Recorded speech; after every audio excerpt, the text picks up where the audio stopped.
We're back, guys. Day three or four of updates for hellsmiths of hashut, chaos dwarfs.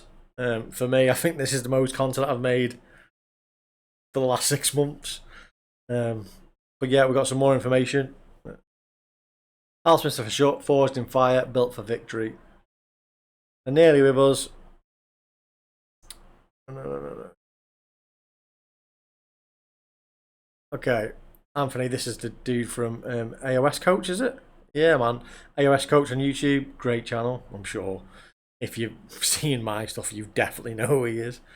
The Forges of Tyranny burn once more. The Hellsmiths of Hashut have joined the battlefields of Warhammer Age of Sigmar. They're a powerhouse. They aren't just incredible models. Blah, blah, blah. How they play. This is what we're interested in. At their core, the Hellsmiths are fortified fire base that expands beyond a shield of tough infantry. They rely on a unique demonic power. That's the thing that I covered in yesterday's video. I'll link that somewhere. If you play conservatively, you can maintain steady pressure, but the real fun comes when you turn your DPP, transform a unit into a pure annihilator. That's what we want to do. For instance, if you spend, you can add +1 rend to your Infernal Razor's ranged weapons. Okay. +1 to your Bull Centaur's charge rolls. That's nice. Unlock a ward. We saw that yesterday. You can supercharge important units and adapt to the flow of the battlefield. That's what I'm looking forward to the most. That kind of, where am I putting my power points depending on what's going on in the battle type thing. So this is what we talked about yesterday, the battle formations. We were looking forward to this, so let's see what these do. Battle formations let you build your preferred playstyle and generate more power, while certain units are suffused with 3 DPP. Demonsmith Cabal will take priests and wizards like Uruk-Tar to the next level with +1 casting rolls, unbinding rolls. That's good. There's not a lot of +1 to unbinds. That's nice. Banishment rolls, chanting rolls. I'm looking forward to playing with a priest as well. I've never played a priest. War Machine lovers can get an additional attack with the Castigation Battery. Is that right? While the Bullfather's Horns will add 2 to the move characteristic of monsters. And Cav. Oh, that's nice. +2 moves. Nice. Okay. Demonsmith Cabal. Add 1 to the casting rolls, unbinding rolls, and banishment rolls, and chanting rolls for friendly hellsmiths of hashut wizards and priests. So they've got to have 3. They've got to be maxed out to get +1 to cast. So presumably then they're not going to get anything for 1 and 2, which is annoying, but whatever. But they'll get war scroll stuff for that 1 and 2. So this will be extra as it's the battle formation. Okay, Castigation Battery. Add 1 to the attacks characteristic of ranged weapons used by friendly hellsmiths of hashut war machines. So your big rocket battery and whatever the blasty cannon mortar thing's called. +1 attacks. You can never go wrong with +1 attacks. Balls of the Ziggurat. Add 2 to the move. I quite like this, you know. Add 2 to the move characteristic of friendly hellsmiths of hashut. I'm just going to start calling chaos dwarves. It's too much of a mouthful. Add 2 to the move characteristic of your friendly chaos dwarves. And monster units. So the Cav and the monsters, well, they've got 3 demonic powers. So it looks like you need 3 for all of the battle formations. That's a little bit restrictive if you ask me, because that means that your battle formation is only going to affect a handful of units at a given time. I feel like the battle formation should be something like, you get this for this type of unit, and then you get an extra thing if you have 3, instead of only getting the thing if you get 3, if that makes sense. It just feels a little bit restrictive on your other units. I know the whole army seems to play that way, but I don't know. Also, that's 3, so there's still 1 more, presumably. They've got access to 3 heroic traits, 3 artifacts of power, and a spell law and a prayer law. Okay, weird that don't have manifestations, but that's cool. An eye for an eye. An eye for an eye. It's not even remotely what it says. An eye for an eye for weakness. Lets you pick a visible unit with an 18. +1 to wound against it in combat. Alright, +1 to wound against anything is always fun. With an 18 is good. Wonder if you can get that up with your DPP.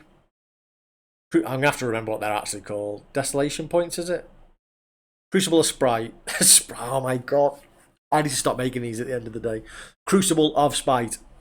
Grants a once per battle ability that will immediately give the sprite. I want a drink now. Give the bearer free DPP. Put this on your Demon Smith when you activate it. And you'll get to add a massive 18-inch range to a friendly war machine. This combination would give the Deathshrieker rocket battery a massive 42-inch range with serious anti-monster power. 42-inch range is literally like, if you're at a tournament, you can aim your dude at the other guy's table. Like, you can fire it at a different game on a different table. Hateful Fractures is a spell which casts on 6. Let's pick a visible enemy unit within 18 and halves its move. Yeah, we saw that yesterday. Okay, so heroic traits. Oh, hang on. So that's... Yeah, why is it showing us that? This is supposed to be heroic traits and stuff. Anyway. Tyrants and Overseers, so hero only. An eye for a weakness.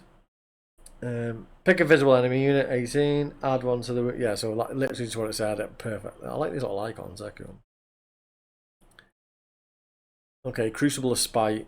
Give up to 3 demonic power points to this unit. However, you cannot allocate or give any more demonic power points to this unit for the rest... Oh. Okay, so this is like a clutch thing. You've got none. Give it 3. But then it can't earn any for the rest of the battle. Oh, that's... I'm not sure about that. Maybe it could come in clutch at sometimes, but I feel like you're chopping your hand off a little bit there. Can't get any more. Oh, yeah. I'd have to see that one play to see how I feel about that. Key units to watch. Each unit brings something unique to your army and complements a particular playstyle. Hobgrot Vandals have a pre-game move. Yeah, this is what we sort of deduced from the initial rules update thing. We thought that would be the case. To get a head start and score on objectives or screen at your enemies. They're going to be the screen, aren't they? I feel like your spear dudes are going to be the ones that score, and your Hoggrots are going to be screens, blockers, stuff like that. War Despot will improve your control score by 3. We saw that. And grows a number of... Okay, we saw that. Sentinels have strike first. If they countercharge, we saw that yesterday. Okay, all these things that I mentioned yesterday, if you haven't seen that video, I'll link it up or down below or both. Stalwart and Cruel Infernal Cohorts and Hashutite Spears form the backbone of your force. They're not just objective holders. They're a wall of steel that buys time for your Infernal Razors and War Machines. Yeah, so that's kind of how I expect it. Like, you got your dudes at the front, they're just taking the brunt of it, while your stuff's just like bombarding over the top of it, and then you got your bulls running in and your big monstery walking dude running in. Yeah. So they hold back the enemy from your range units with anti-cav +1 rend. Nice. And anti-charge +1 rend. Okay. So if you're getting charged by cav, you're +2 rend. Which is naughty. So you're getting +1 from the charge or +1 from the anti-charge, right?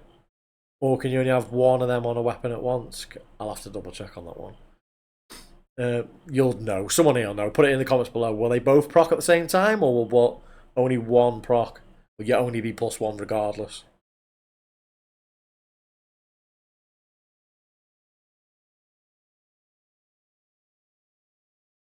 I like this background stuff. Oh, that's cool. Dominator engines are a centerpiece. Yeah, they're cool. Bane maces. Yeah. Immolation cannons. Yeah, the Bane maces look cooler. Former is in combat with an enemy hero. It can fight twice using the Engine of Domination ability. It's a real head taker. Most likely, and I did see it on Honest Wargamer, you mentioned as well that this will be a strike class. So you strike, they do all their stuff back, and then you get a strike class. There's a lot of that in the game anyway. Makes sense. And would be the most obvious. Both the Tormentor Bombard and Deathshrieker Rocket Battery. That's what it's called. Tormentor Bombard. That's a ridiculous name.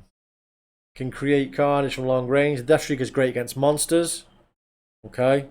The Rocket one's good against monsters and war machines. Gain an additional point of rend against these targets. So +1 rend against them. While the Hunger in Flames ability will change the D3 +2 damage to flat 5 damage against monsters. If you play Cruel Boys, this is exactly how the Cruel Bow works. So you've D6 damage, but if you're hitting a monster, It's just flat 6 damage. Once per turn, army. And I'm guessing this is going to be exactly the same. Except it's going to be flat 5 damage on 3 shots instead of 6 on 2. The Bombard has a massive 30-inch range already. That's the longest in the game, right? And earns +2 rend against infantry, cavalry. Oh, nice. So you're going to want one of each, for sure. Yeah, because, yeah, that would be awesome. Yeah, +2 on cav and infantry, that's brilliant. And calculated trajectory ability will grant 2+ to hit. So it'll hit on a 2-up. If you're targeting a unit with 5 or more models who are more than 12 inches away. So yeah, there's blocks of infantry. You want to be back in the corner and just sling. Oh, that's so good. You're deploying that far, far away, corner of the map, as big as distance as you can, and you're just slinging them over it. Plus hitting on 2s, probably wounds on 3s. That's good. I'm looking forward to that. I want one of each of them. So I'll build the first one, and then I'll just have to pick up another one. 3D printing. I've got a good proxy for that one already. Uruktar is a worthy war master to lead your Zardron. He has a solid range profile and can shoot in combat. Shooting combat's always fun. Dangerous melee profile that gains +1 damage on the charge. Brilliant. As well as being a 2-cast wizard. Brilliant. Lets you manipulate the force during each enemy phase. You could initially choose to infuse your war machines for different shooting attack, and then move them to your infernal cohort for increased defense. Pitiless trampling ability to deal D3 mortal damage on the charge. This guy's insane. So he shoots in combat. He does good melee. He's a 2-cast wizard. He's got a 2d6. He's basically got 3 power through. And he does D3 on the charge.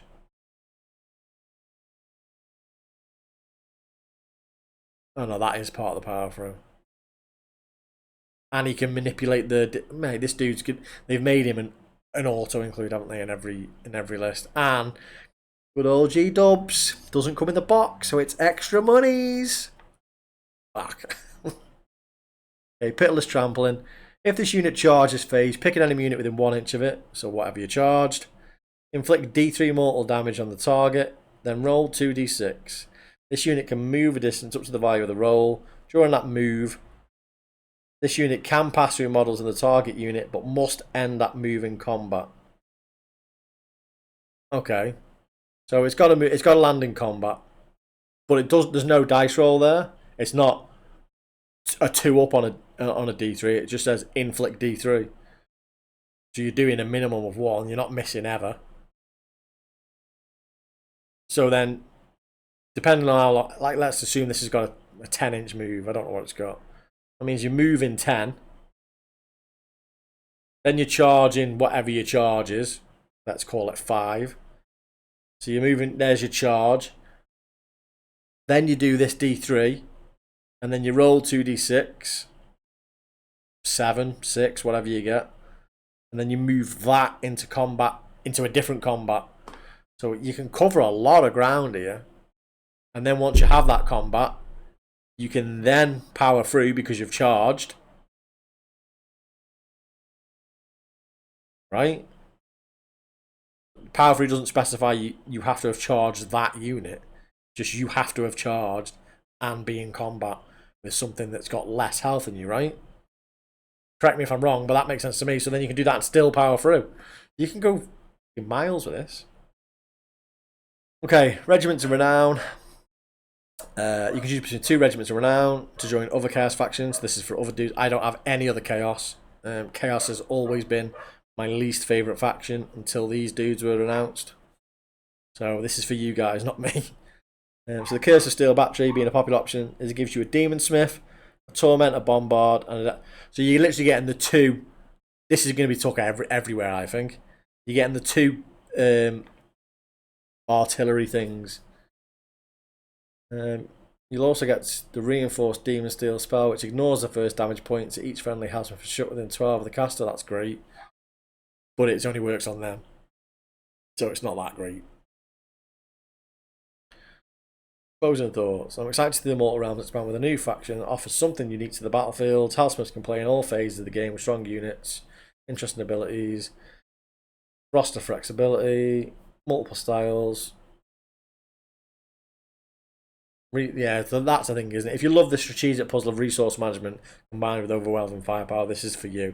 So, as a Cruel Boys main player, that's kind of one of the things I do like about Cruel Boys. It's that managing. It's not as prevalent now as it used to be, but like managing the sort of dirty tricks on where you're going to use it, and if I risk this one here, that means I'm less likely on this one over here, and then you got to weigh up them odds. Then is it worth the teleport to get that objective, say, or do I need to guarantee that last strike?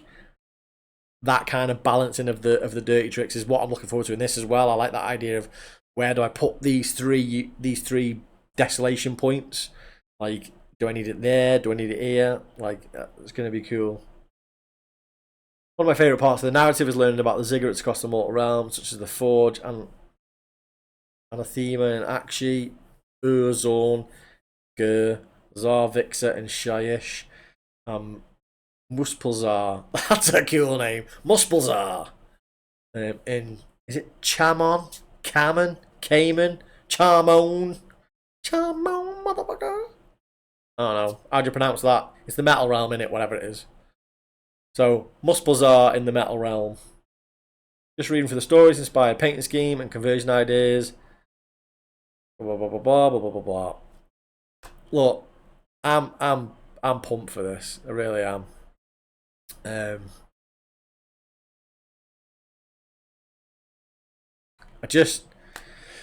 I've got paint schemes going around in my brain constantly, like to the point of obsession. I've been in my group chat today just being like, what do you think of this? What do you think of this? What do you think of this? And how am I going to base them? How am I going to paint them? I don't want it to be the paint that I hate doing box art. Can't stand it. It's got to be different. It's got to be unique. And then I also really love basing, but I've done water bases. I've got snow bases. I've got forest bases. I've got lava bases. So I'm thinking maybe desert, because I haven't done them yet. But yeah, my brain's just like constantly with these ideas. Let me know down below if you're going to pick them up. How are you going to paint them? Are you doing box art? Are you doing your own? What type of base scheme are you going to do? What's your plans? I'd love to know. So I will link the videos over here, whatever it is, to the previous videos, the other rules updates. That's it, guys. I think this might be the end of the releases. If we get another one tomorrow or whatever, I will do another video. But if not, catch you when we've got the dwarves. Take it easy. Laters.